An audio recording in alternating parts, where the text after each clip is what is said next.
Pour la recette d'aujourd'hui, certains doivent connaître le gibassier. Donc pour eux, pas forcément de surprise, c'est une recette qui est assez simple et je crois plutôt inratable. Pour ceux qui ne connaissent pas, eh ben, je vois un petit peu cette chaîne comme un moyen de faire découvrir des petites choses ici et là.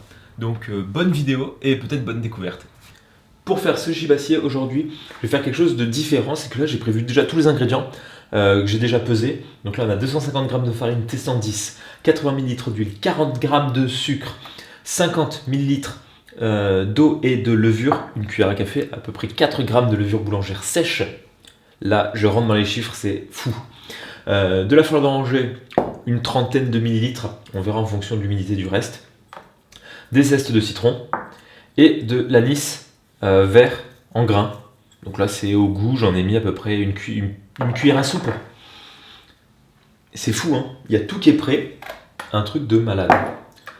Bah, il n'y a plus qu'à tout mélanger, un peu de choses près, on change de plan pour voir au-dessus. Farine, anis, sucre, et c'est tellement facile quand c'est comme ça. On se croirait presque à la télé, où ils ont déjà tout qui est préparé devant eux. Vous voyez, l'émission, c'était quoi on passe à, non, pas on passe à table, si, avec Joël Robuchon, je sais plus qu'on regardait le midi. Et on incorpore les éléments liquides. Donc là, la levure, et la fleur d'oranger, je la mettrai après pour adapter. Et j'ai tout pesé sauf ça, donc là ça va être le moment peut-être où tout va déraper. Et donc là, comme beaucoup de pâtes, je vais la travailler quelques minutes pour avoir quelque chose d'à peu près souple. Mais là, ça a l'air d'avoir la bonne humidité.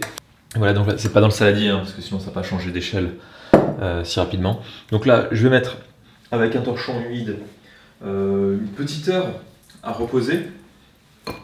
Et je crois que je vais en faire un deuxième, vu que c'est pas si gros que ça. Sauf que je vais changer la garniture. Pour ce deuxième gibassier, je vais partir un petit peu n'importe où. Donc farine, sucre, ça reste pareil.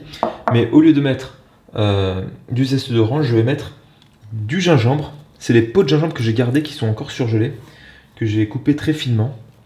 Donc voilà, gibassier, gingembre, un petit peu de vanille, un petit peu de coco râpé qui me restait du moment où j'avais fait tout plein de trucs avec la coco râpée.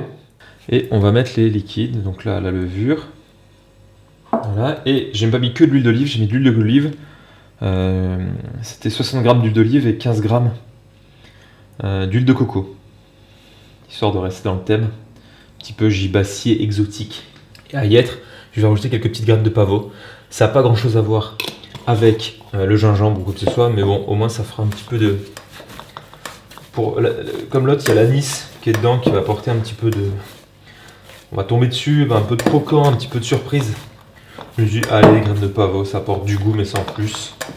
On va laisser reposer ça au four tiède, dans les 30-40 degrés, histoire que ça lève un peu plus vite, parce qu'il fait pas très chaud là dans la pâte.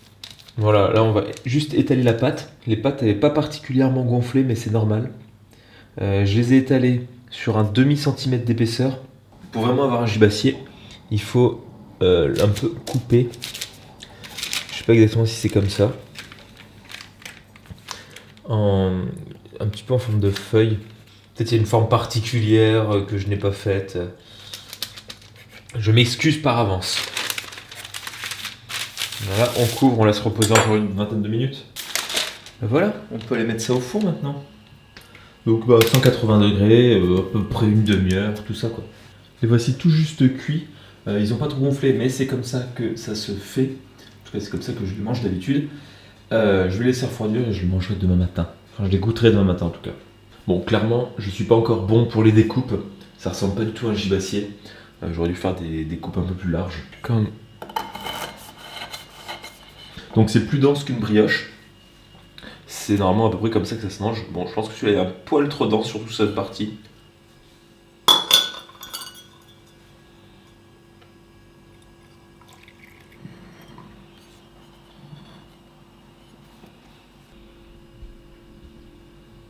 Pour ce petit déjeuner qui est plutôt bien, je m'imagine déjà quasiment le 25 au matin avec cette petite brioche et juste un thé, histoire de se préparer à l'entre-deux repas.